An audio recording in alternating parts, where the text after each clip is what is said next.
let me tell you, that weight that I had on me uh, was so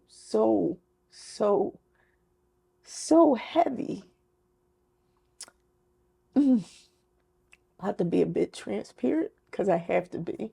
Hello, my name is Shenita Levi.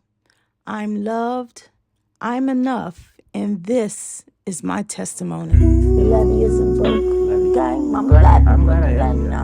Imagine if I would introduce you as Levi. Like levy. Episode 41. You ready to go? Yes. Alrighty. Welcome back to the Awakened Avoidant. Today is episode 41. We have Miss Shenita Levi here joining us. Today we bring you another deposit on the journey towards generational health. Thank you so much for coming, Miss Levi. Thank you for having me. Yeah. How are you? I'm doing very well today. Yeah. Yes, I'm Coming doing very from? well. Coming from church, actually. Oh, okay. Yes, I go to church every Sunday. So I was coming from a service. How was it? Yeah, it was awesome. Did it resonate? Yeah, definitely with me, or what I tell a lot of people that I'm associated with, whereas is I can't quote her exact words, but it's like guarding your spirit and who you're around. You have to be careful of, this is how I interpret it. Like, you have to be careful of who you're around, and the people that you're around, you have to make sure that they are someone that will hold you accountable. Yeah. Put it that way. Yeah, that's someone that will hold you accountable, and also someone that can see you, someone that's in tune to you spiritually, Yeah. someone that can see you, someone that knows your spirit. Just don't be around people. I don't want to say people that's beneath you, but someone that's not on your plane, someone that's not on your level, someone that's not going in the direction that God is taking you in. Yeah. Like that. Yeah, a supportive group. I get it. They say that you are the company that you keep. You are the company that you Yeah, keep. that makes sense. And you find that out as you age. I know, speaking for myself, I'm finding that out. If I could, I don't, no, I don't want to say regrets, but if you could do things over, have regrets. You might do things differently as far as me, not you, but me personally, I might do things differently as far as the people that I chose to be around. But that journey brought me to this moment. So where you at now. you can't redo it. Yeah, it was really awesome. I wish I could say it the way she put it, but it was awesome, and it did resonate with me because I am very careful of who I have around me. Yeah. I'm really careful. But prior to that, because I used to be someone that was always feeling like a savior, like I needed to save people, and always like helping. Oh, you need to do this. I was always like that, and you can't. What they say, you can't make a horse drink water. Or something. Yeah. Lead a horse to water. Yeah. I know. Yeah, I was always that person, and I don't want to be the type of person that I always have to pour out and nobody's pouring into me. Yeah. Now, I have quite a few people that pours into me, but I pour out a lot more than I'm getting poured into. Yeah. And that's not good. Yeah. So I'm changing all that. Yeah. I've made some changes. Yeah. Good for you, because you find out people, like, some of it might not be intentionally, but the more you give, the more people take. Just in general, it's just a... Yeah, and some is intentional. Yeah, for sure. I give them the benefit of the doubt. Yeah, I'm sure some of them. A lot of it's intentional. They want to look at you like you a dump truck. Yeah. A dumpster, a trash can. Yeah. They want to because you can tell when you're in a conversation with someone. They may ask, "Hey, how are you doing today?" And then when you start talking about how you're doing, then they go on to what's going on with them. Yeah. And then they dump, and you give them sound advice. And then they turn around, and as soon as they finish dumping, it's like, okay, see you later. Then they want to dump again. And you will give them sound advice and tell them something, and then they will not heed to your advice. And the same exact thing that you told them over and over again, it happens. Yeah. And then they turn around and get upset with you and get mad with you. So yeah. Well, I'm not dealing with the dump truck. I'm not dealing with that no more. Yeah, we all, I mean, probably most of us have or have had people in our lives like that. 'Cause it's just Yeah. human nature for some. When did you? What was it that made you be the person where you felt like you always needed to be serving and helping and trying to fix people? Well, when I was a little kid, I was told that I always, and I do remember when I used to like take food out my house and give it to a neighbor, or if I would see an elderly person walking across the street, I'm helping her. I'm like Yeah. stopping what I'm doing as a kid, and even carrying the groceries. I'm doing all kinds of stuff like that. So I've always feel that I've always been a servant, but at the same time, my tragedy, my trauma, because it happened to me from a very young age, a young child, and me feeling, I guess, alone, abandoned, because my mother was always traveling, so I'm not blaming her for anything, but she was always traveling a lot, and she had people that she thought they had our best interests at heart, that was taking care of us, while she was away. But no, a lot of horrible things happened to me. So I know through that, I'm a great, like when I was working in the mental health field and stuff like that, or me being a psychotherapist, I I advocate greatly for my people, the people that I am serving. And because I didn't have a voice when I was younger, and no one paid attention, because people don't pay attention, even with children. I don't know, I don't understand it. I don't have any children, so I don't understand this. Yeah. But when you have a child, you should be so in tune to the child where you'll see a difference in their behavior. You'll see something is going on. Yeah. And then I'm not blaming no parents, because you have parents out there too that dealt with their own trauma. Yeah. Like my mother dealt with her own traumas. Yeah. And you have parents that have so much going on in their life Yeah. that they're not really paying attention, because they might be bottled down from work, or having marital problems, or is a lot of chaos in the home, or all kinds of situations that cause them not to be in tune to their children. And while in the meantime their children is going through a lot of hell, can I say? Yeah, absolutely. And they're going through so much hell when they growing up, they're looking like, I'm not going to be like my parents. I'm not going to be like my relatives that, in your young mind, and even growing up as an adult, you will blame them. You say, I blame you because you wasn't the protector that you should have been. I blame you because you didn't see. I blame you because you wasn't in tune to your children. But I don't, when I was growing up, and now I'm healed from that part, I still feel it when I look at some of these parents. I still feel that emotion when I look at some of these kids, when I can see in their eyes, because they say the eyes is a window to your soul, where I can see the pain, the hurt, the trauma. It grieves me inside, and it also vexes me a little bit. Okay. Because I was a great, advocate for the children, and advocate for adults, or whoever went through trauma and stuff themselves. Yeah. To answer the question. Yeah, you did. I like the way that you described it at the end. Vexes a little bit. It's like a nice way of saying frustrated and angry about it. Yeah, I get it. Yeah. Luckily for me, because I waited a while to have children, I understand that. Like, Yeah. that you have to be connected, 100% at all times for me, and especially in this world, in any world, at any time. Like, Yes. you have to have a watchful eye on Yeah. your kids And I at all decided times. not to have children Okay. because of all the trauma that I went through.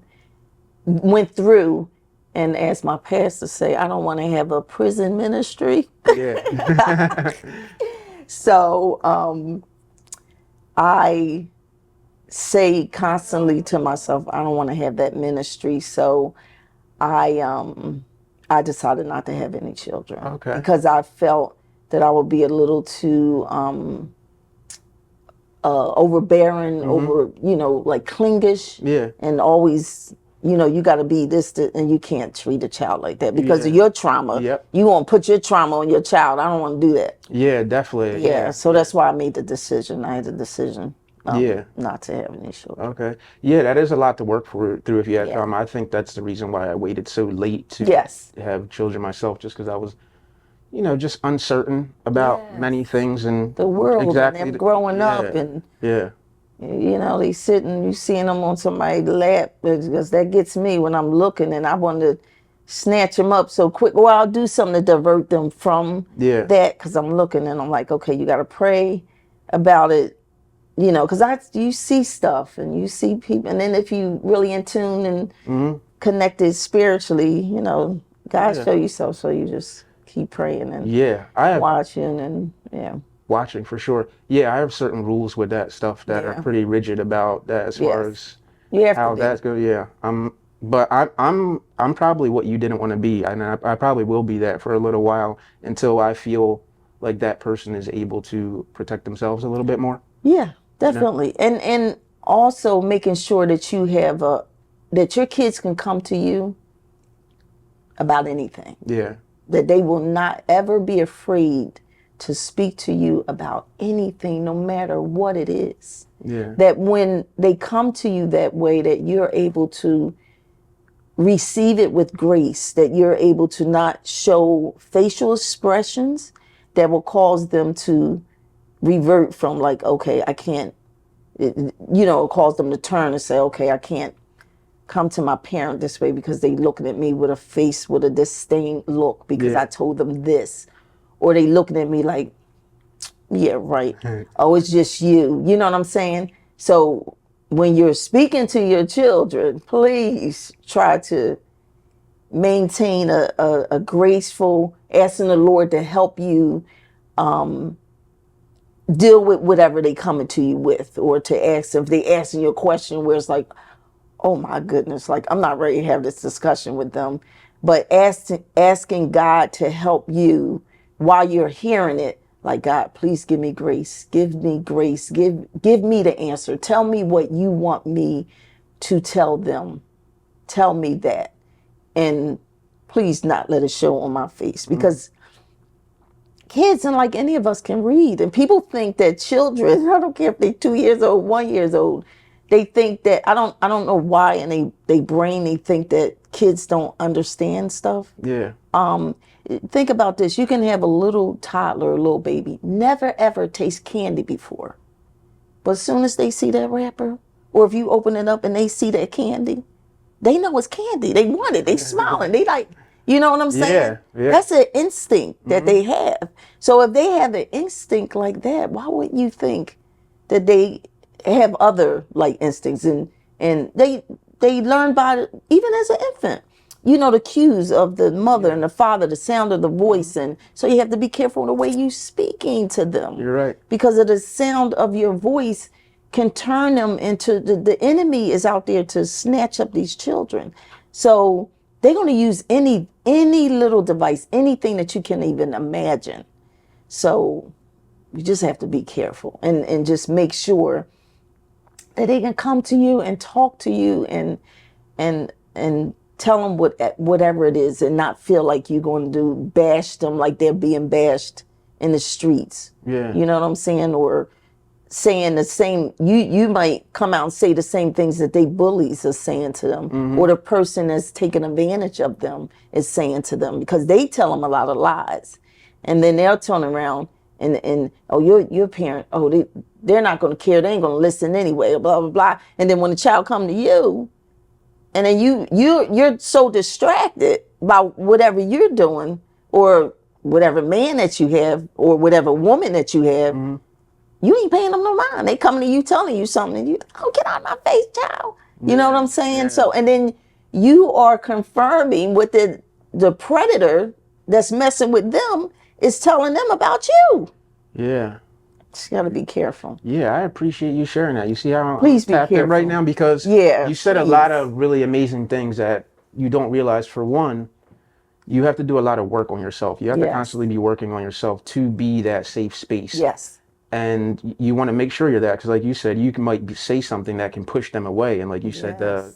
the danger is lurking everywhere. So you say something here that pushes them out there, you could lose them. So you have to be careful of Yes. that. You have to be But very we were careful. talking earlier about creating safe space. You know how that term, I don't know if it was always been used, but you hear it a lot more now. Yes. And I don't know, certain terms they just make people feel a certain way. But I truly believe in that safe space because you need it. I read something the other day that I said, shame dies when stories are told in safe spaces.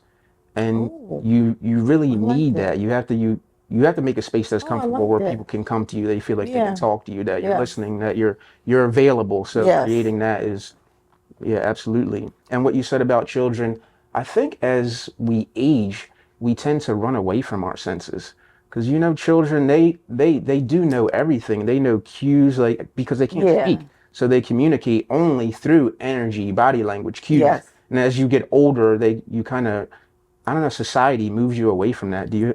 Yeah. Society do move you away for that, but is the reason why they can move you away from that is because I feel like, and I am a spiritual person.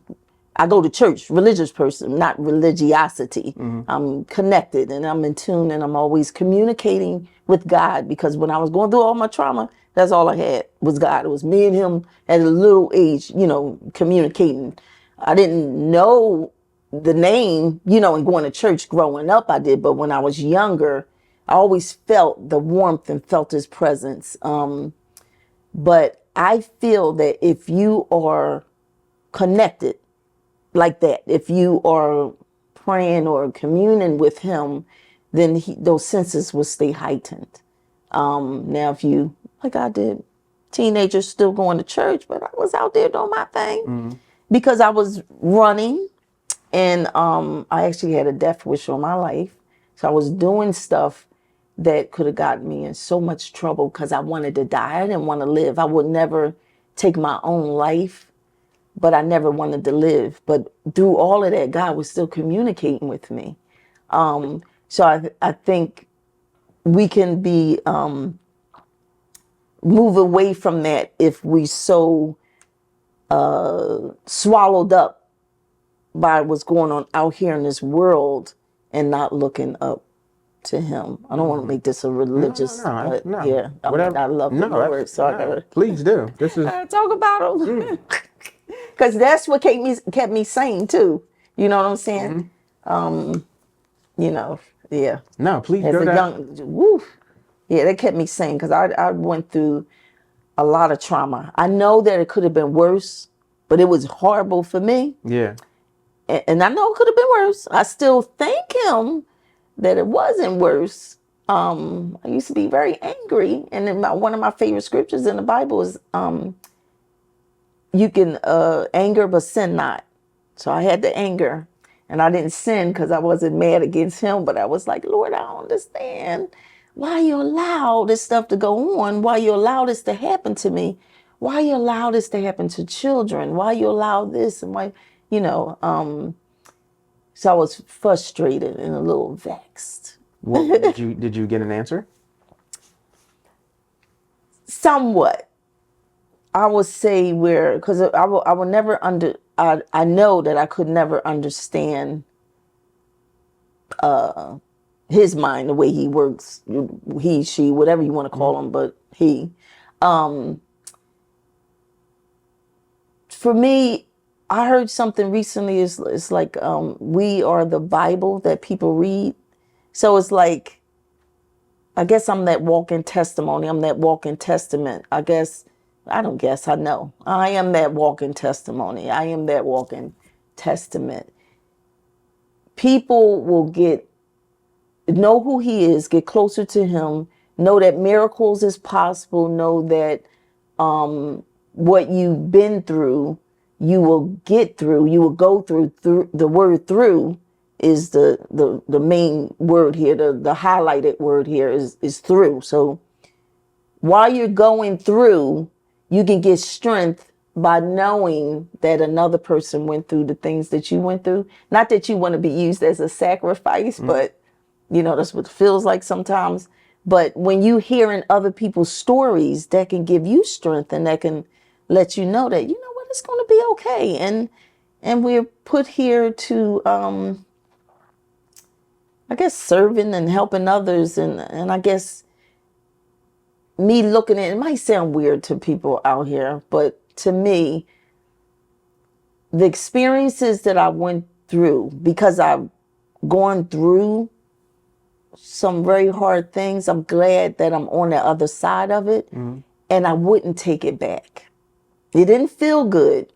It didn't feel good at all. But when I'm able to give back, when I'm able to tell my testimony, when I'm able to be that walking Bible, and people say, wow, she went through all of these things, or this, something simple like this person did this horrible thing to her, or wow, these people don't even speak to her and she's still speaking. Hey, how are you? And really feeling it from in my heart.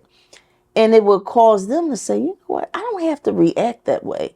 I don't have to give them all that energy. I don't have to, because they watched me. They know some of the things that I went through. And even, I'll say, with my family knowing the things that happened to me, and seeing where I'm at today, like, wow, she's walking with grace, because she's not blaming nothing on somebody that they don't have nothing to do with it. Like, I can't blame my mother. She was young herself. She was married, young, with a couple of children, before she was an adult. Yeah.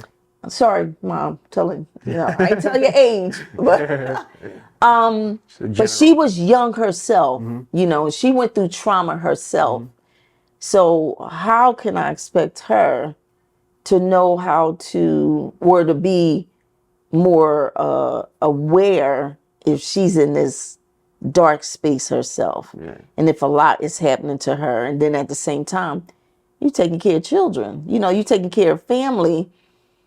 It's just I don't think I think for her, it was impossible. And for a lot of parents out here, it's difficult. Yeah. It's difficult. It's like you at work and you getting all distracted, and you have a boss that's acting like a dictatorship or whatever, and your boss had problems, and they want to dump all their problems on you because they can't give it to the person that's giving it to them. So then you go home and you got you have your family, and then you taking it out on them because you already upset driving home with this boss or whatever. And then when you get home, you taking that out on your wife and your kids. Oh, leave me alone right now. I can't, and I need space. She ain't do nothing to you. Your kids didn't do anything to you. Yeah. So, it's the same thing. Yeah. Yeah, I agree. Yeah. Like we said before, that's why you realize how important it is to be constantly working on yourself. You have to be working on yourself. Even the other day, was in a situation in an exchange with my son, and I'm typically pretty chill. Like, I don't yell, but just the language I was using when something happened, I was making it seem like it was his fault, and I stopped myself. Yes, I'm like, no, good. it's not your fault. This thing happened, but you're not at fault. So you just have to always be working and checking yourself and checking back in on yourself and doing the work to make sure that you don't have to be happy all the time, but you should be working towards feeling good, and being able to love. Because God gave us all these emotions. Yeah. So he didn't give us these emotions for you to just be angry all the time. Yeah. He gave you joy. Yeah. He gave you love. He gave you peace. He gave you forgiveness, Yeah. And he told you anger, but sin not. So you can be angry. So you ain't got to go and beat the person up that did something to you. You know what I'm saying? I wanted to ask you a question. You said you realized at some point that it wasn't on them. You weren't holding someone else accountable for the things that had happened to you. When did you find that? When did you come to that Let me tell you something. place? When I was 25, God was, not say God, because that's the voice that I hear. he was telling me, and that's why I love that scripture, like I said, anger but sin not, because I was the type of person that I was a feisty person. Like I was like I'm a happy person, but I was just, my inner self was just waiting for a challenge, waiting for someone to come up to me so I can handle my business. Yeah. No argument, just jump on you. Yeah. And having bark, no, I didn't want the bark, but I had to bite. And when I was 25 years old, God was like, listen, I used your mother, your parents, I used them as a vessel for you to be birthed into. So if you want to get upset with anybody, you can get upset with me. Because I don't want to orchestrated all of this. And I had to sit back and I had to look. I said, well, wait a minute. I am a little upset with you, Lord. But I got you, because he had me come out of myself, come out of my anger and work on, because it was like I felt that I had to be around them for me to get those feelings out. It was a very hard thing. It was a hard thing. But I had to look back and I said, wait a minute. My mother was young. You know, she was young and married, wasn't even an adult, and had 2 kids. She went through trauma herself prior, you know, and still going through. So she's a young teenager. So I was like, why am I blaming her for something that she don't? Now, if she was there and watched this stuff, then that's a different story. Yeah. Even though, you know, the people in their trauma, you know, they may do that because of the trauma that and it's the space that they're in mentally. Yeah. Now, I that would be a hard thing for me to get over. But she was traveling a lot and she wasn't there. So I had major abandonment issues. So, and that makes me, you know, made me blame and all that kind of stuff. But let me tell you, when I turned 47,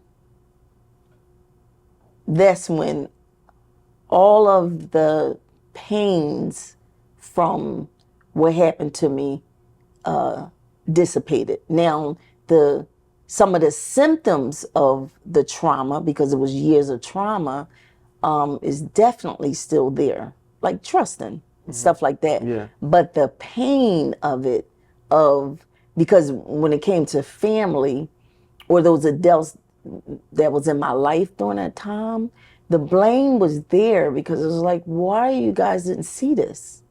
You know, you didn't protect me like you supposed to have protected me. So I had serious anger and I wanted to lash out on people. That's why when these people out here doing this crazy stuff, teenagers, adults, and shooting and all that, me personally, and it might sound, you know, people might get a little irritated, I don't look at the person, because I know where this brain was. You know what I'm saying? And I know that they are hurting. It comes from a hurt place. Yeah. And they didn't have the proper guidance. They didn't have the proper, you know, persons pouring into them and telling them that you're strong and you're better than this, and you're, you know, just pouring good things into them. They didn't have none of that. You know, I didn't have a lot of it. And that's why I had a lot of anger. And I had a lot of, I had a death wish on me. I was around people that was doing things and disposing stuff, and, you know, I'll say stuff. I was around it, and I was around some crazy stuff. Yeah, you were in the mix. And I was in a mix. I had people putting guns up to my head, and I was like, pull the trigger, because you're doing me a favor. Yeah. But I'm glad I'm in a different space now. Yeah. So Me too.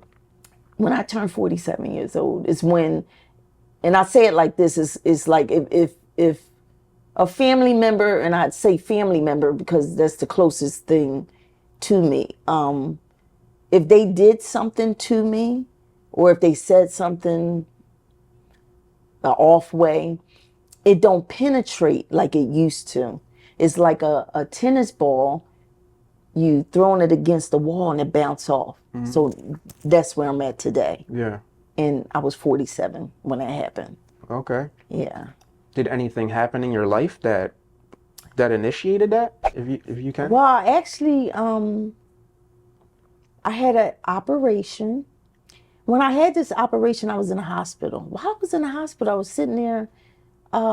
People was coming up to me, nurses, the people that change the trash, the food people, and they were just telling me, just opening up and telling me about their lives. And I'm sitting here ministering to them, ministering, pouring into their spirit and pouring into whatever the Lord was giving me to say to them, to encourage, to strengthen.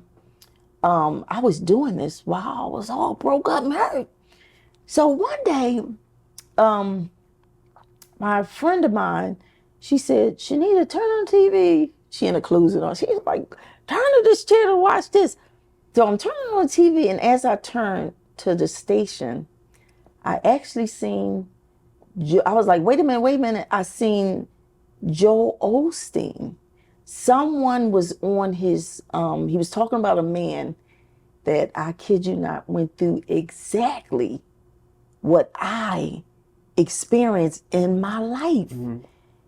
And he was telling how this man was so blessed after he forgave, after he's sharing his story. He's sharing it for everyone and to hear, and he was getting healing while he was doing that, and he forgave. And I'm telling you, it was exactly some of the things that I experienced.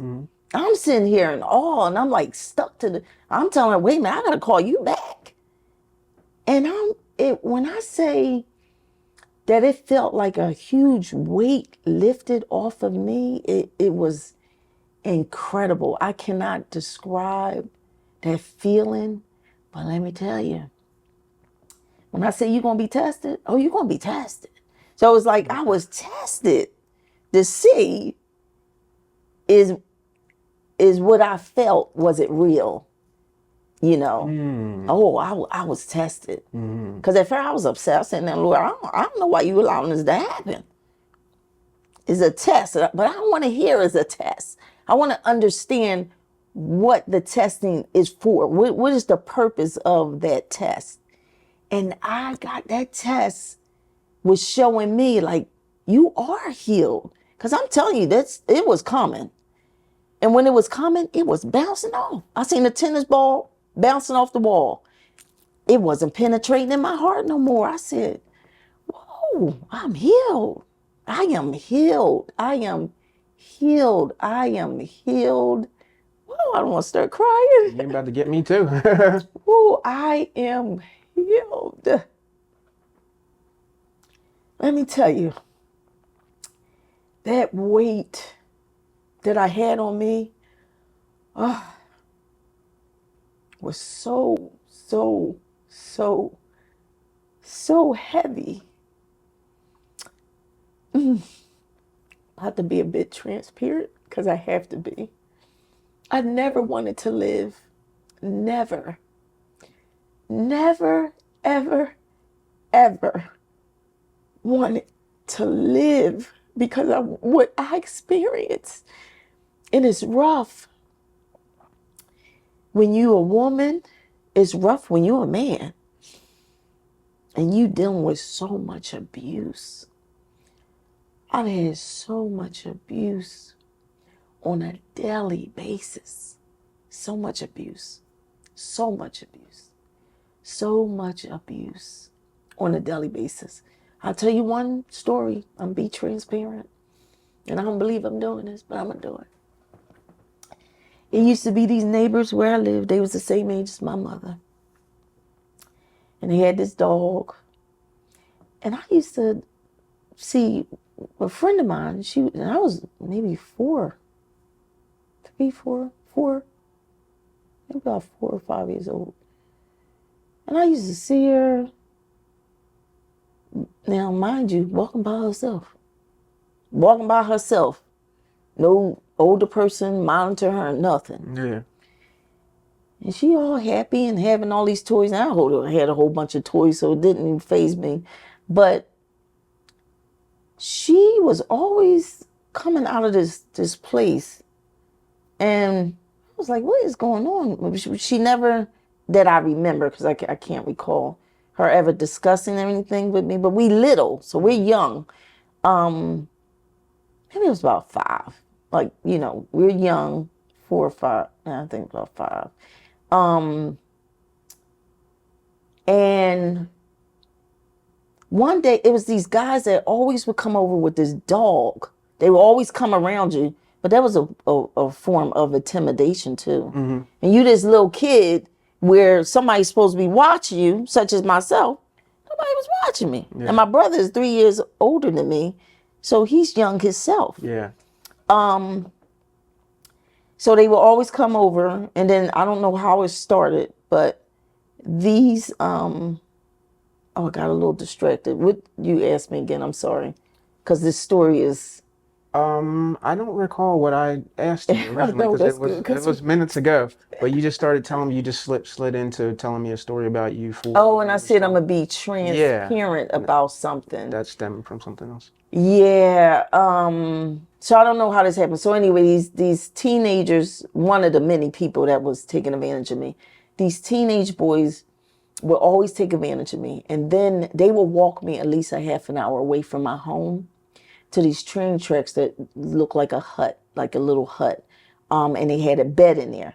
They would gather all the little neighborhood boys. They would walk me from my home. Now I'm 5. I had to be about 5, 6 years old. I was young. They would walk me away from my home every day. Every day. Maybe not 7 days a week, at least 5 days a week. They would walk me from my home to these train tracks, and I still see it. And they would make all them little boys mess with me while they sit there and watch and do what they doing to themselves. And then they would turn around and mess with me, the adults.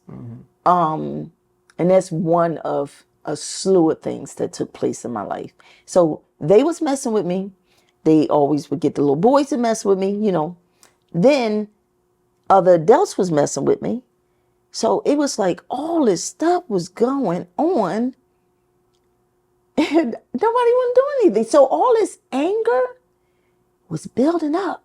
So I became in love with my anger. As an adult, when I was old enough, I was in love with that anger, because I was like, okay, I'm gonna get y'all. I said, I'm gonna get every single last one of them that did something to me. And I was almost at the point of disposing the ones that were still alive. But God, if I did not have him in my life today, that's why I have to stay. I have to stay. For those that's not into religion, I thank God that my mother, that is the greatest gift that she could have bestowed upon me, is the introduction to the Lord. Even though when I was young, I was in her womb and she was in ministry and stuff like that. I've always felt a connection. When I was going through, I would feel the warmth of the sun. I'm an earthy person, so the grass and the trees and the earth and the wind, I would feel him through that, and that would give me the strength to get through all that horrible, horrific things that was happening to me. It would give me the strength to get through it. It would give me the strength to get through it. And my tears, although they're not forming down because I'm not letting them come out, the emotion that is invoked in me is because I love him so much, and I still feel him. And I'm so grateful for him for giving me that piece of it, that was helping me get through it. And that anger was building up. And I didn't trust adults. I looked at them as liars and only wanted to satisfy themselves.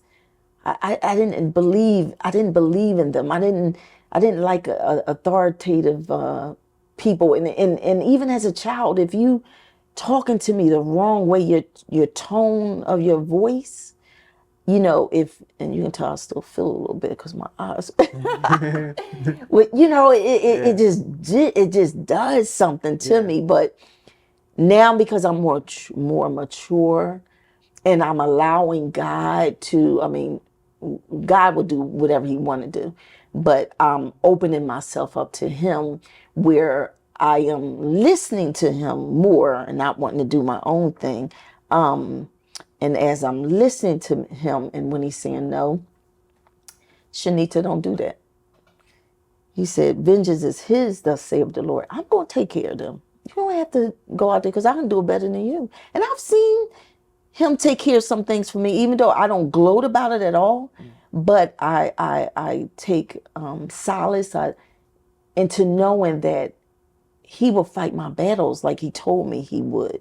And I don't have to do anything. I don't have to do nothing that's going to land me first getting in trouble with him. And secondly, land me in prison. I used to, one of my degrees, I have a few of them, that I'm just now, because I've always hidden myself too and didn't talk about it. So I'll talk about one of them. One of mine is my bachelor's is in criminal justice. And I used to have classes in the prison too. We used to have classes in prison, and hearing those still bars shut and the coldness of the atmosphere. I was younger back then. I was like, okay, Lord, I got you. Yeah. I got you. Yeah. I'm bad, but I ain't that bad. I don't want to be in a prison with all women. I love men. I like to see men. I don't want to just look at the men guards. You understand what I'm saying? Yeah, I get it. I don't want to be like, women. Listen, no. I get it. Same for me. I ain't have a whole bunch of women around me as friends, and I'm just, because I'm maturing and I'm growing and you know, being around sisterhood and women, like my friend call it, you know, sisterhood. And I'm through her, Lela Sawyer, want to throw her out there. Yeah. Through what's her name her, again? Lila Sawyer? Okay. Yeah. Shout out Lila Sawyer. Yes, through her, for years, she has been pouring into me. And through her, is helping me be around more women. Like she was the start of pouring in and helping me do that, because I wasn't too fond of women. I wasn't too fond of people, period. But Yeah. I wasn't too fond of women because it stems back from me blaming the women in my family, because, you know, the first starts from your mom. She's a woman. So all the women, I didn't like them because I'm looking at them. It's like transference of, you know, the spirits, the people. I'm looking at them women thinking about the women that failed me in my family. Yeah. Yeah. Yeah, that makes sense. Whoa. I hope I went through. No, you did amazing. I wanted to thank you just for that level of vulnerability. It's a Thank lot. you. I appreciate you for sharing that. I think that you're a living, walking testimony. And Thank you. the point of these stories is sharing is to help people. And I think that you sharing your I story do want to do that. is absolutely going to help someone. So thank you so much for doing that. Thank you. That was amazing. And for keeping it together, though you didn't have to. You did. Yeah, You did amazing. I don't like to be vulnerable because I was always around the dudes, you know. Yeah. So I'm like, I'm tough. I ain't Yeah. go out. Then I started getting, after this operation, but it's God working in me. I started getting a little emotional. I'm like, Lord, then you know I don't like to be vulnerable. I like to be crying. I'm tough. You know, little but tough. I gotta be a woman. Yeah.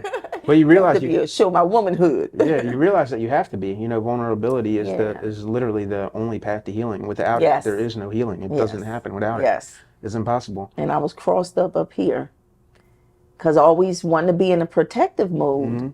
I was like, oh no, I'm not showing my vulnerability. Yeah. You think that you have to be hard and protect yourself. Yeah. Now the Lord He allows it to come out when I don't want it to. He's like, I'm gonna break you down. You're gonna get broken down one way or the other. Yeah. And I appreciate it because I want to be that living testament. I want to help others break through those hard barriers that I had shooting up that they have themselves. It's it's difficult when you constantly being taken advantage of, and oh my God, when you seeing people get away with doing horrific things to you, and the people around you feel failed you. But I know it's different now because of what they was going through. But I'm just speaking from a place where I was. Yeah. It's difficult. That's why I look at these people that's out here doing these crazy things, and I don't really. I'm not looking at them like, oh, you're bad, Johnny, or you know you shouldn't. No, I'm looking from a different lens because I understand. I understand the people that's out there that's doing these things. Listen, woo, I can't tell it all, but I thank God, because when I tell you He covered me where I should be underneath a prison, oh, He covered me. Yeah.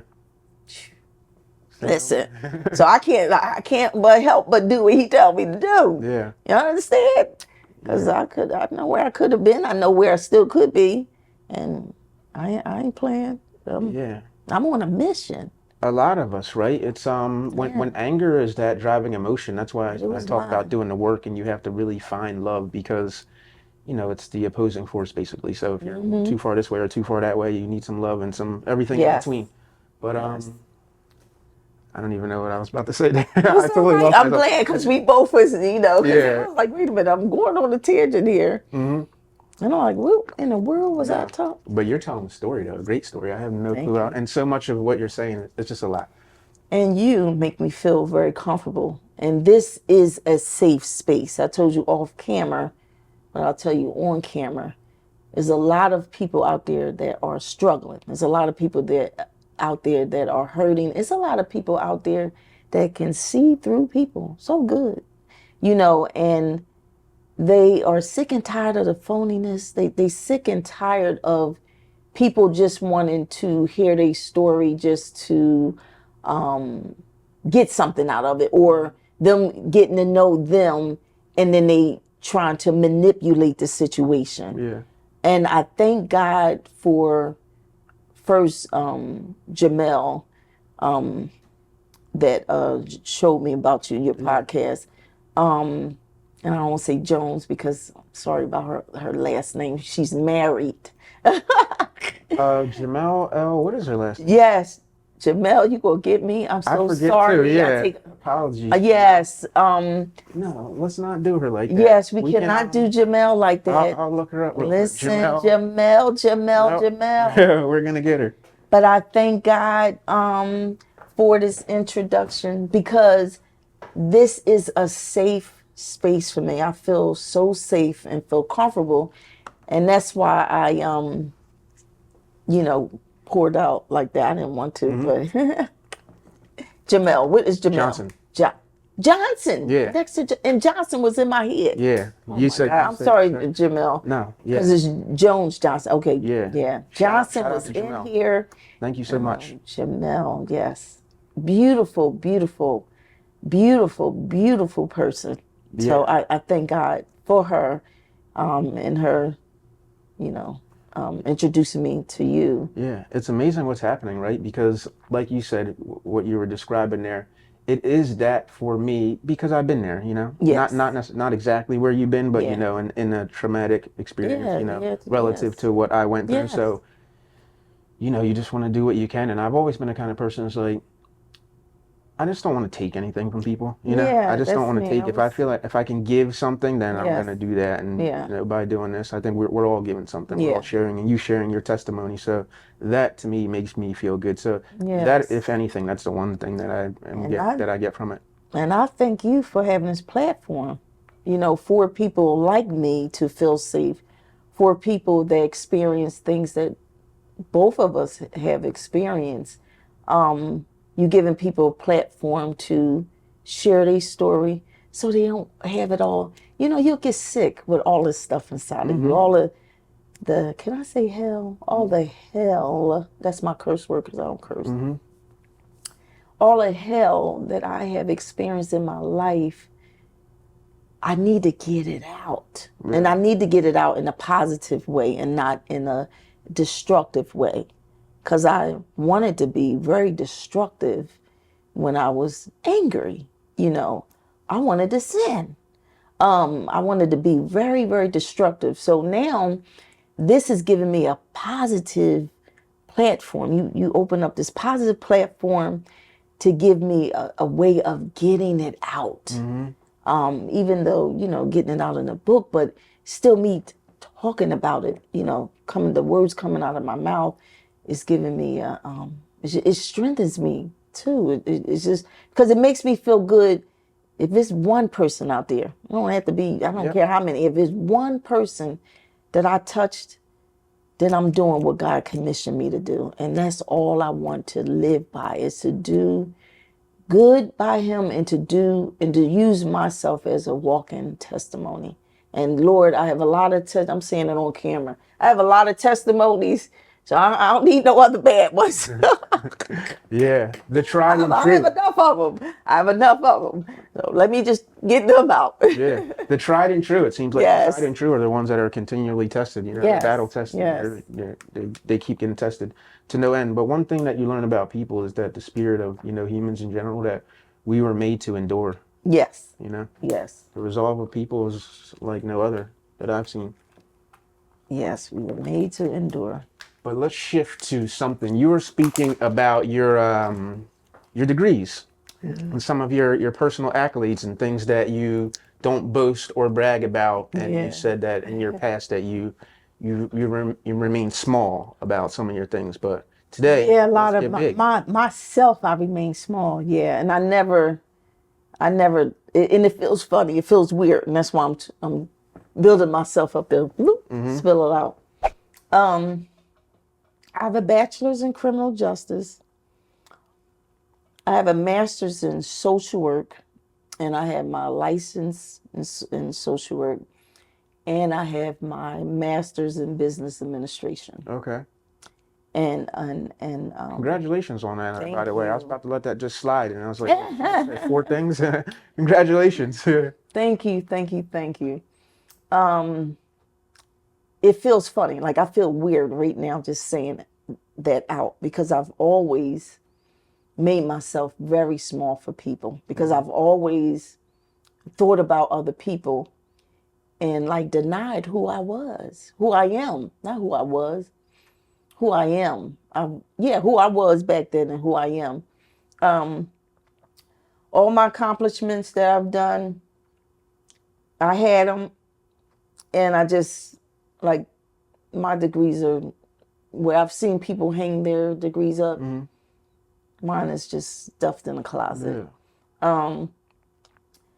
But I need to be proud of myself. I need to congratulate myself if nobody else did, which people have congratulated me. But I need to do that because I did that. I obtained those degrees off of everything, like while I was going through a lot Yeah. of stuff. I was homeless.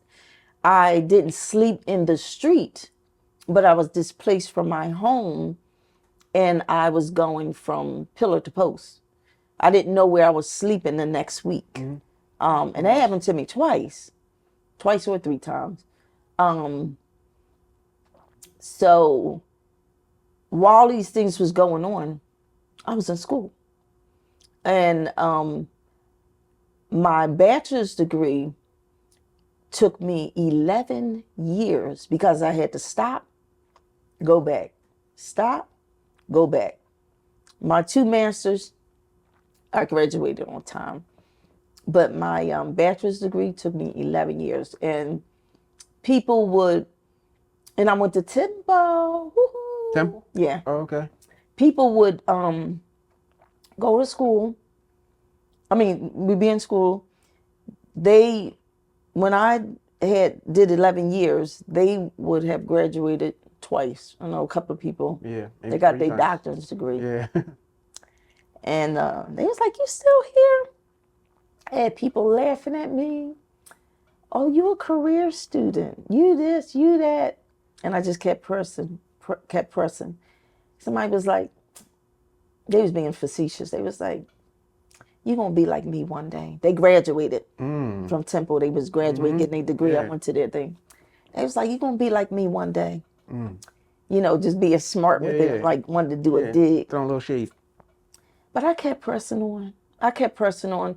And a degree doesn't make you, but it is part of my story. And it let me know that you can do it, regardless of all the negative things that people have said about you, regardless of all the lies that people have told you about you and that you told yourself from a young child growing up. Because, you know, predators would do that too, you know, to keep you bound so they can easily take advantage of you for a long time. So they would whisper all these negative things in your ear. And like I told you, I had a lot of them messing with me on a daily basis. So I had a lot of negativity from all these adults, all these adults, all these adults, all these people, you know. So I was telling myself a lot of lies, you know, and I adopted their lie. Like you adopt a child, I adopted their lies into me, into my inner being, into my family, which my family back then when I was struggling was myself. Now my brother, he only a few years older than me. He was my life and my family. But I'm talking about the within myself, I adopted, like you adopt a child, because I didn't have any children, so I have to say adopt. I adopted all of those lies. I adopted all of those lies. And to this day, I'm still working through it a little bit. Yeah, I'm still working. It's some things I'm still working through. Yeah, definitely. I'm not at the place as I once were, but I'm still working through it. So I am proud at myself for sticking it in there, for God giving me the perseverance, giving me the strength, giving me the drive, no matter how hard the task was, because those papers is a story in each certificate. Is a story in a story, and is all that I went through, is all of those lies, is all of the pain that I went through in school. Because even when I went to college, when I first went to Temple, I had people telling me, "Oh, you can't be this," because I wanted to be a doctor, I wanted to be a lawyer. I love business too, so that's why I got the business degree. But just a little something on the side. yeah, just a little something. Yeah, a little extra. And they was like, "Oh no, you can't." You know, they wasn't same race as me, and he was like, "Oh, you can't be that. You need to just do something general, something whatever." And I said, and I did have a quick lip, but I said, just because you are sitting at this desk and you didn't accomplish the goals that you wanted to accomplish in your life, don't tell me what I can't do.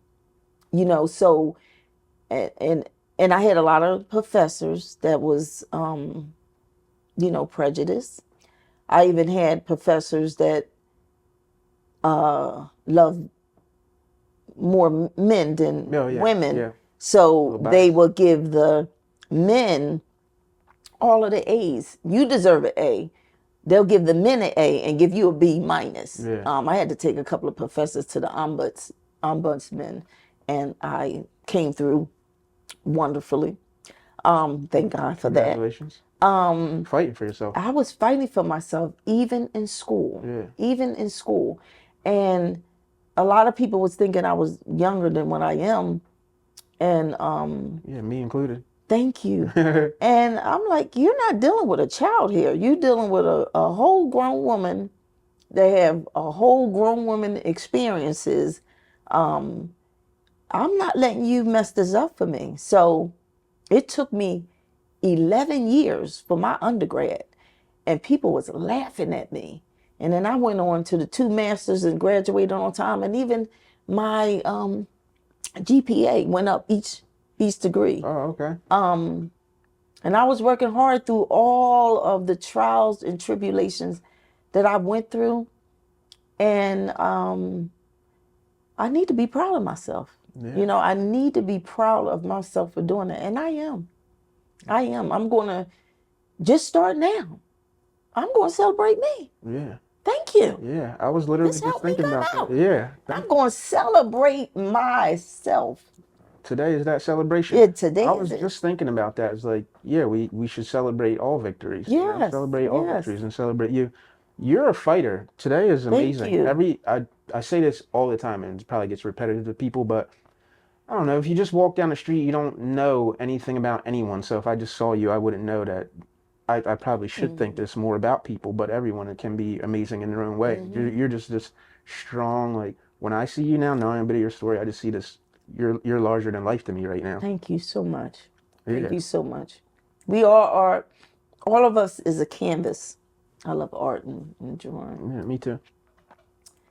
And that's how when we look at people, we should look at that. All of us is a canvas. You have this blank canvas. Some have all this black.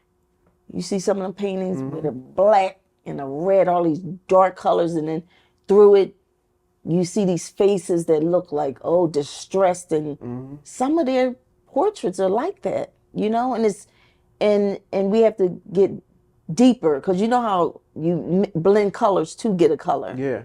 So through those layers and those colors are goodness in there, is brightness in there. They just need someone to help them chip away at that, scrape that canvas and build anew. You know Yeah. what I mean? No, absolutely not. You Yeah. painted a perfect And the picture. I'm stuff literally is just still going to be there, but God will help you like he's helping me.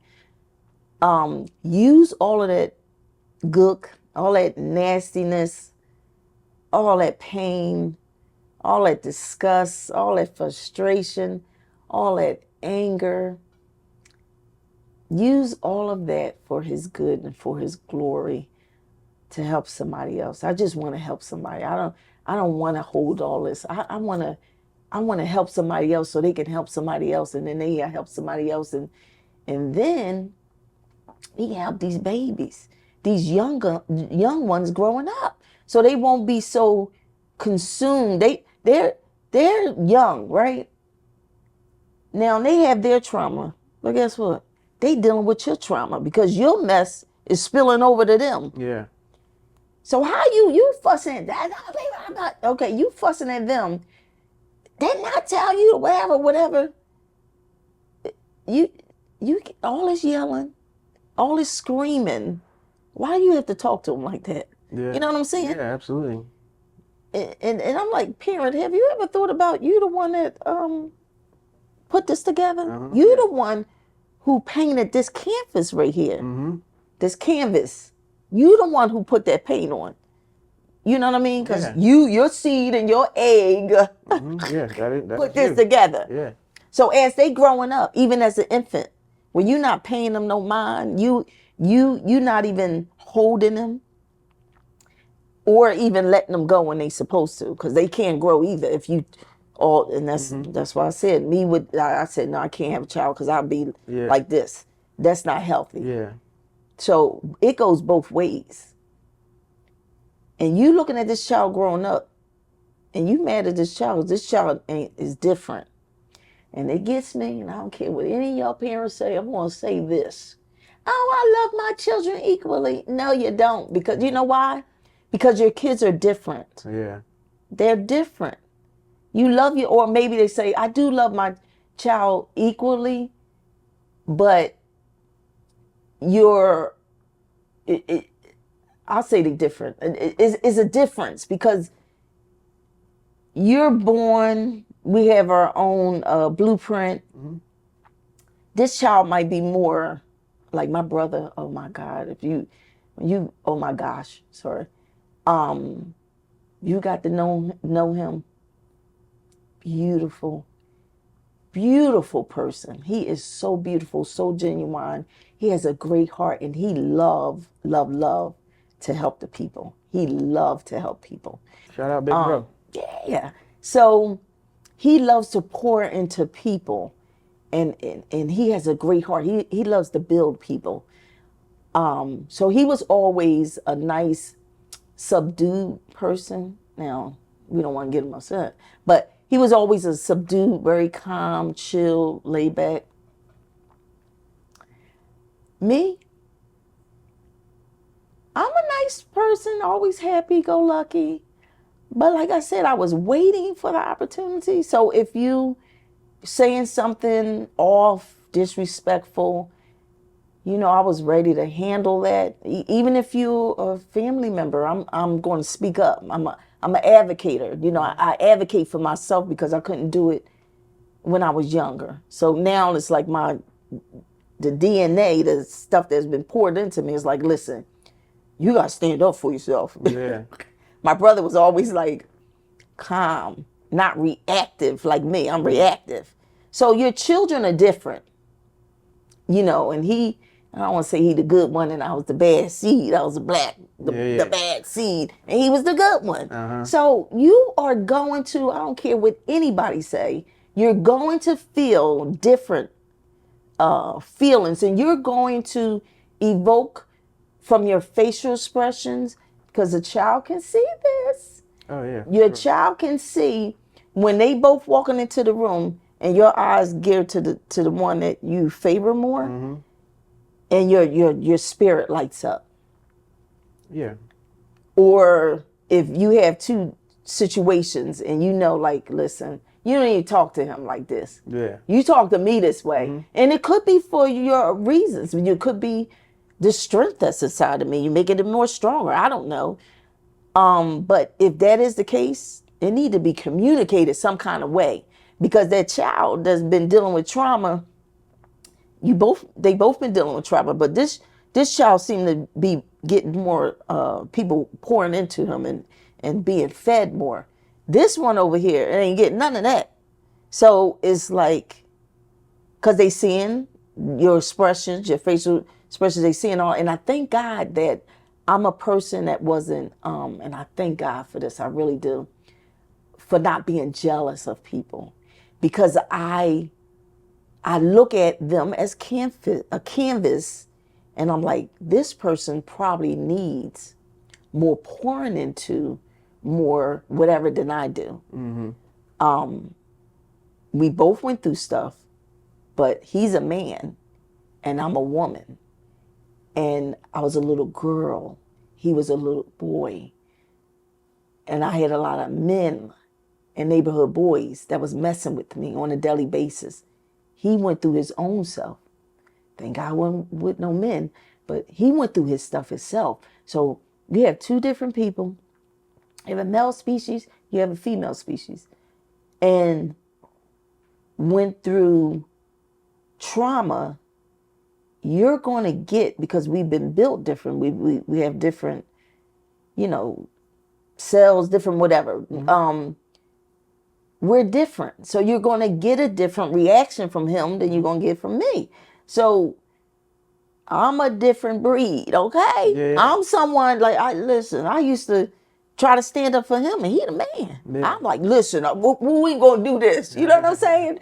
You're like, girl, go somewhere. I can handle this. Yeah.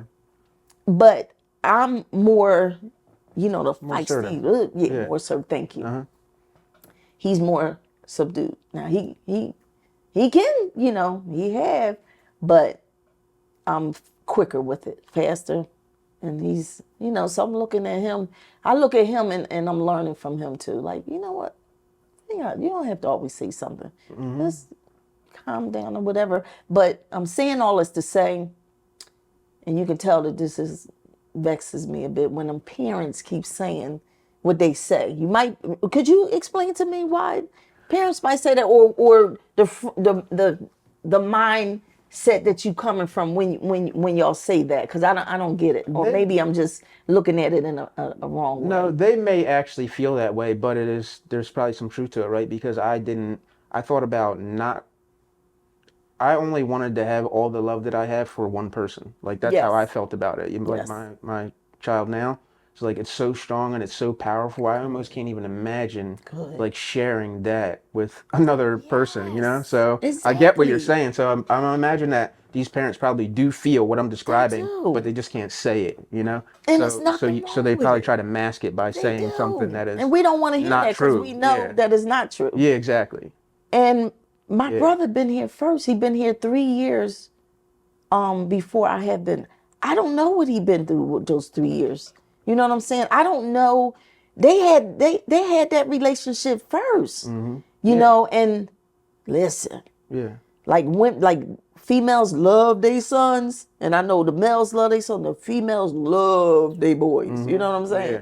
So Yeah, I know. it's a difference.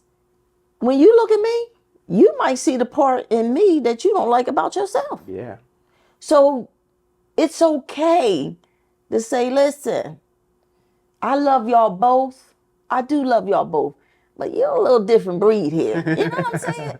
And Yeah. I could accept that better than feeling like I've been lied to all these years. Yeah. Because that vexed me more when you're dealing with trauma. See, when you carrying the weight of trauma, it's other stuff that's being layered onto that. And then that in your mind, you're like, these liars, Yeah. liar, still a liar, liar, liar, liar.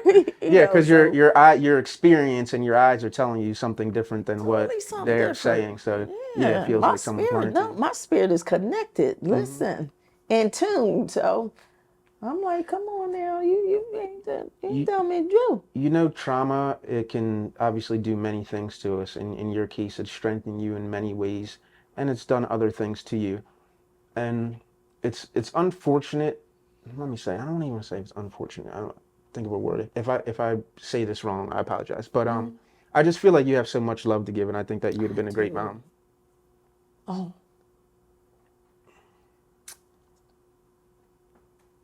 So that part about your you gonna make experience, me cry. yeah, me too. That part about the experience is unfortunate, but it's amazing that it's able to build you up. So healing is a journey, you know, and all that. Thank you. You're welcome. And all that has led you to this moment here, where you created this amazing book. Can you share with I'm us? sorry. I just thought about what you said. Because I thought about that recently, what you just said to me. So it pricked something in here. Yeah, because it took And me I a long won't get time. the opportunity because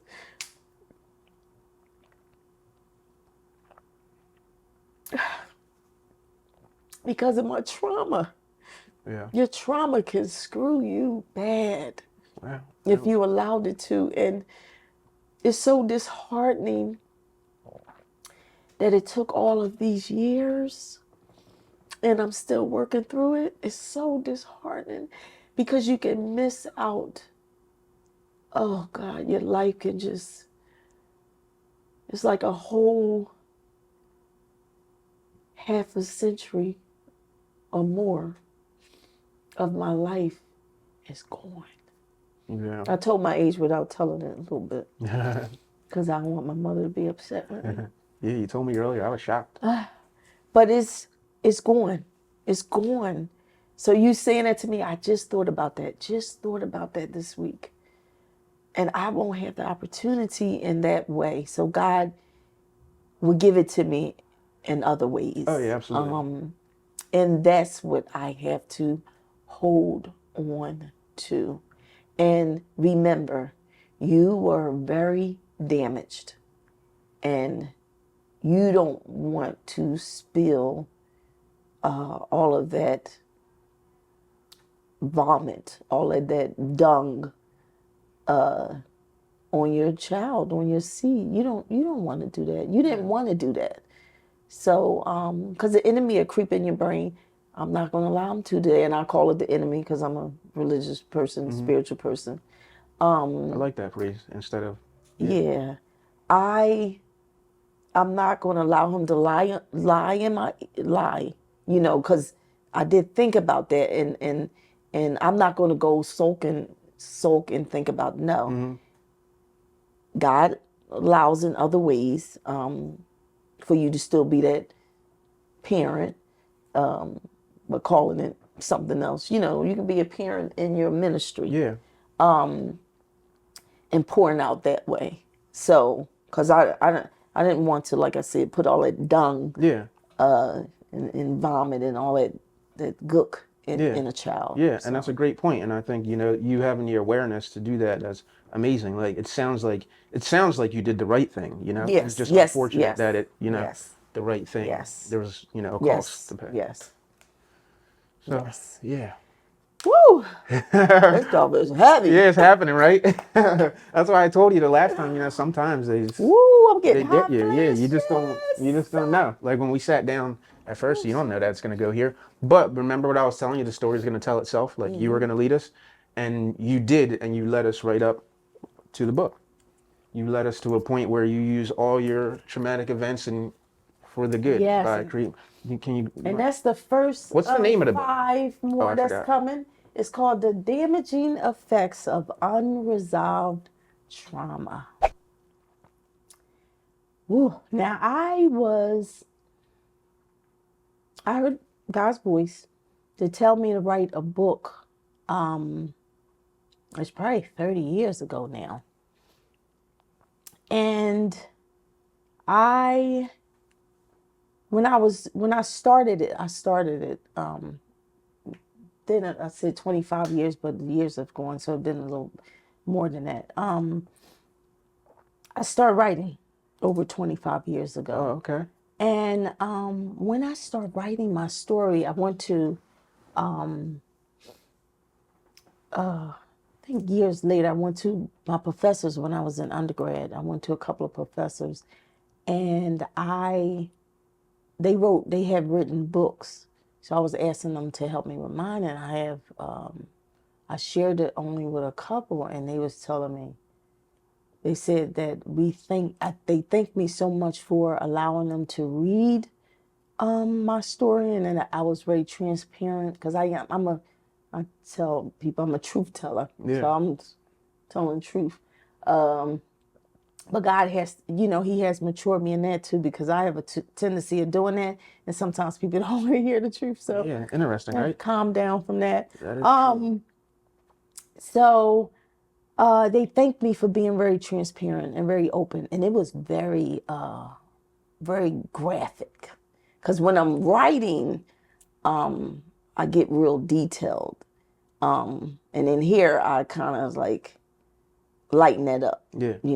But I can get very graphic, and they read the raw version of my beginnings, Okay. and they were like literally men, a male, female, literally, and they not the same race. They were crying. They told me they had to put the book down, then put it back up. So I was getting good feedback, because the main thing I want is when a person read my story, I want them to feel, not that I want you to go through the trauma, but I want my experience to lift off of the pages. I want the person to be in it, feel it, to resonate. Yeah. And when they see me coming through it and getting through it, I want all of that the same thing. So if somebody experienced the same trauma, it's okay. It's okay. It was horrible. It was horrible. People weren't there for you. People still ain't there for you. Blah, blah, blah. It's okay. Because God, He's going to bring you through it. He's going to bring you through it. But you're going to have to work towards it too. That's why I have different tools in there to do. You're going to have to do the work. You're going to have to do the work. I must say, you're going to have to do the work. And it's not easy at all. It's not easy. And it takes work. It takes strength. It takes perseverance. You're going to get frustrated. You're going to get angry. You're going to feel like you don't want to be here no more. I used to be in church. I used to come home. This was years ago. I ain't talking about my church today, because my church is all in, okay? I was going through so much. When I was writing that story, that's when I was experiencing my homelessness and stuff too. And when I tell you, it was raw, the emotions. Now, one thing, I didn't really have a good relationship growing up with family and with my mom. But one thing, the greatest gift, like I said, that she gave me is the introduction to God. And she is a praying woman, my family's prayer. And back then, I used to call her because the emotions were so raw, and a couple of people were still here that did something to me, and I was going to dispose of them. And I had to call her, and I was like, I need you to pray for me. I need you to pray for me. I need you to pray for me right now. Because my body was ready to hop in my car, go to the place, and do what I need to do. So I thank God, I thank God, I thank God. So with that being said, the reason why I kept stopping, going, stopping, writing, stopping, going, stopping, going, it was just too much. It's too heavy. And that's why in this book, I broke it up. And I said, this is the first book of 5 more that's coming, God's willing, after that. But I broke it up into pieces. And in that book, I have different exercises to do. So as I'm telling my story, I'm giving you little bits at a time because it's just too heavy. Yeah. You don't want to keep having this heaviness on you. And then when you finish reading it, it's like, where are you going to go from here? Like, what do you want to do with it? You know? Yeah. Like when people used to come see me as a psychotherapist, they used to come see me when I was doing that. And I'm like, well, where are they going to go from here? Like, okay, your hour's over. No, I didn't do it like that.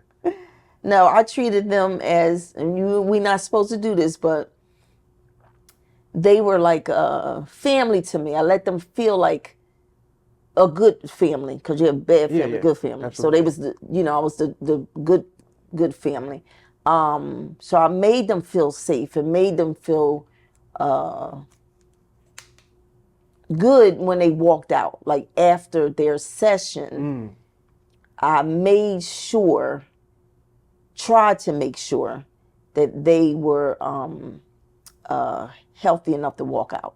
That makes sense though, because what you're describing, like you're just making sure that they felt seen and heard, and when it's over, they don't just leave and just feel like Yeah, we just like, oh, talked, we like it was just just talk. words. Yeah. That makes sense. It's Yeah. amazing that you have that in you, because I imagine to Yeah. some people it's probably just a job. Yeah, and this I peel away those layers. Yeah. Like you come in, and because I was young, and they thinking like, oh yeah, I can. Oh yeah, she ain't gonna know. I can see right through it. I can see right through it. Yeah. But I gave them a safe space. I gave them a safe space. I gave them a safe space, and I shared a little bit, just a teeny bit of my story to let them know that I can relate. I'm not just sitting here working, and they don't pay you enough. Yeah. They don't pay you enough to listen to trauma after trauma, and then you can be taking on secondary trauma, not even knowing it. Yeah. You listen to everybody's stories. That's secondary trauma. Oh yeah. Absolutely. And that's a lot. And then you got to get that off of you, so that you ain't paying me enough to deal with this. Yeah, for sure. So I'm mad to tell. Listen, yeah, I'm here for you.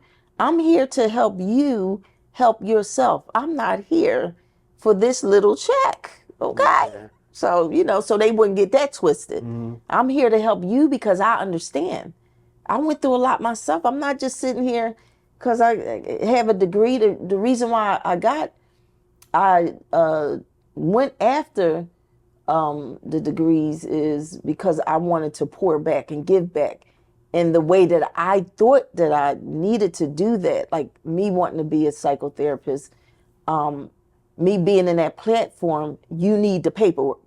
Yeah. They're not going to let you in that platform. Now today, you have a lot of these platforms you can get on. Yeah. But back then, it wasn't so widespread as it is today. And so back then, I needed that certificate. I needed that degree in order for me to have a wider scope of a span of people that I can pour into. So that's why I got that degree. I don't have none of, some people think they don't have a degree. A degree don't make you or break you. but it adds something to my life, and it put me in areas that back then I couldn't get into. Now you don't need no daggone degree. You ain't really need one back then. Yeah. You just didn't have a mindset to show you what areas and avenues that you could go in without the degree. Because I wouldn't have wasted all that money. Yeah. Now you can do whatever you want, basically. You can, Yes. without calling yourself, I wouldn't call myself, I wouldn't title myself that because that's not right. But you could just pull up anywhere and just say you are that. And Yeah, and people doing that. yeah, exactly. So yeah, you got to be careful. We can with that. tell the difference. Yeah. In this space, I make sure that people know that I'm not that.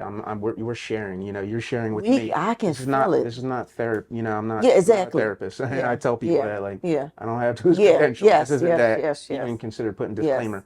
But Yes. what, so basically, damn, I did it again with the, I'm sorry about the damn. Sorry. When you're No, writing, this is real. That's you. That's a part of you until Yeah. you work on it. And you're helping me because sometimes I'll do other little whatever and like whatever, you know, Yeah. and slip up and So with you correcting yourself, it's helping me correct me in other areas that Yeah. you don't even know about. yeah, I got to work on it too. And I just say it out loud because No, it's good. You like, gotta hear yourself, you know. yeah, I like to be authentic with it. It's real. Yeah. It's really this is happening in real time. Yes. So. Yes. So your book is basically, would you say it's like it's you along the journey? Because you said it's in 5 installments. So is it your healing journey? It's my healing journey. Okay. That's exactly what it is. It's my healing journey, and it's yeah, it's like therapy on paper Yeah. in a book. Myself. Yeah. This is my healing journey. Yeah. And with my healing journey and some of the tools that I learned along the way, I put it in a book so other people can start working on it and practicing some of the tools that I gave and walking through their healing journey. And if they read the book and do all the do the steps, and the first and foremost thing is having a relationship. With God. And I, you know, that's having a relationship. You need, for me, like, I've spoken to people that was atheists, and they like, why you listen? This is what's helping me, and that God is who's keeping me sane, and from who I know that I once was, and who I know that I could be. Yeah. I have to hold on to God. So when I was a little kid in my mother's womb, out of her womb, I was introduced to God through her religion, through her going to church, through her learning, the Bible and stuff like that. So this is what I was introduced to. And I'm so happy I was introduced to it, because if I wasn't introduced to it, I will be underneath a prison. I didn't care about the death part. I'm being real. I didn't care about dying. So, a lot of these people out here, they don't care about that either. They don't care about dying. They want to die because they want to be out of the misery and the pain that they're going through. But through me holding on to God, what was introduced to me, that is keeping me sane. I know that I can't do nothing and none of this without God. I can't do it. So whatever your religion is, whatever, if you don't have a religion, seek something, seek it, read about it. Never know. You might prick something up in here. You might like, what, that's not bad. But if you don't choose to, what worked for me. So it helps me.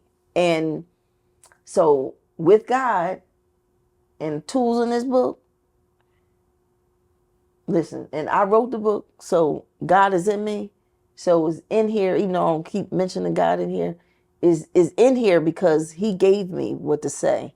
So it's coming through the pages. It's like the Bible, right? Isn't they say written by man, inspired by God? Exactly. That's your Bible. Yes. I like that. Yes. I think that that's an amazing way to close off. I told you this story was gonna tell itself. So, thank you so much for coming in. I feel like, yeah, even this episode was, a journey for the book that you wrote. Can you grab it? Thank you. Hold it up real quick. Oh yeah, I was wondering where my copy was. Yes, I have to sign your copy.